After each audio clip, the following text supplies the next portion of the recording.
on the elements paper that was circulated among the member states on the 10th of June, giving delegations 2 working days to respond. India fully aligns with the statements delivered by the PR of SVG on behalf of L69 and the PR of Japan on behalf of G4.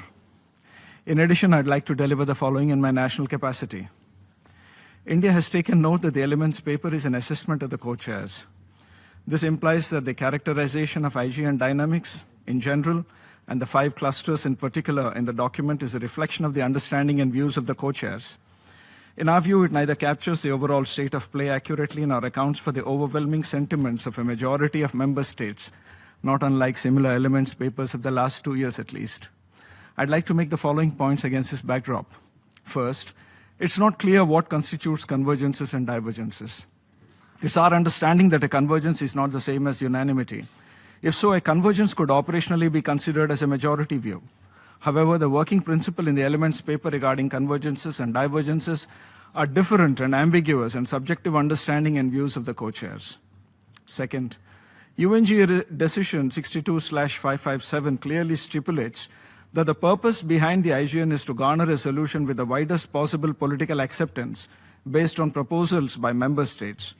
This foundational document of the IGN does not mention about or allude to bridging proposals.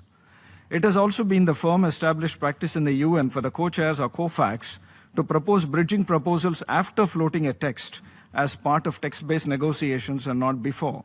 It would also be contextual to highlight that the elements paper treats a reform of the Security Council as a member states-driven process. Therefore, proposals under the consideration of the IGN co-chairs must be based on models presented by member states and groups thus far, and not subjective understandings. Third, the elements paper mentions that the permanent category would be expanded through the fixed regional seats proposal, which incredibly has only been documented in this elements paper. It further adds that member states elected to such seats would serve in their national capacity and not formally represent their respective regions.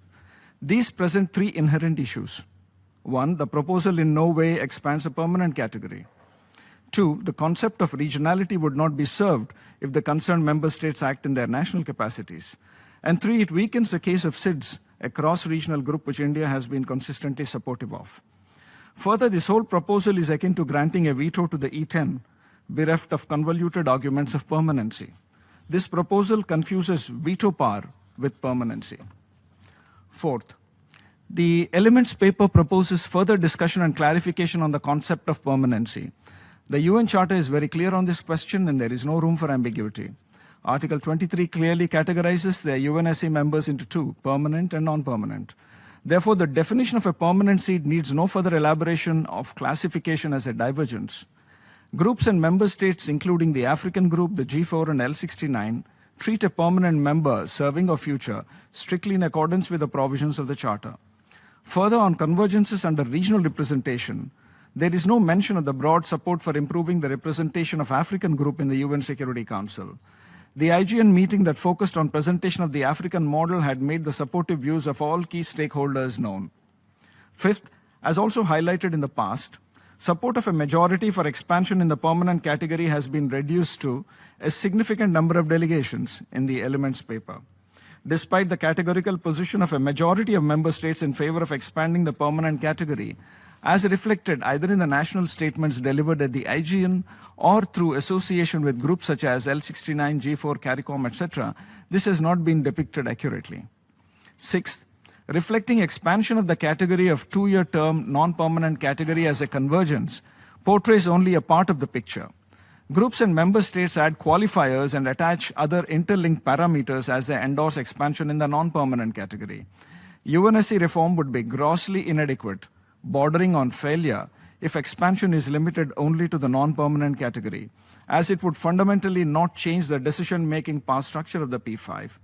Groups and member states have waited this long for real and meaningful reforms. Seventh, a nothing is agreed until everything is agreed approach must not become a tool to block progress.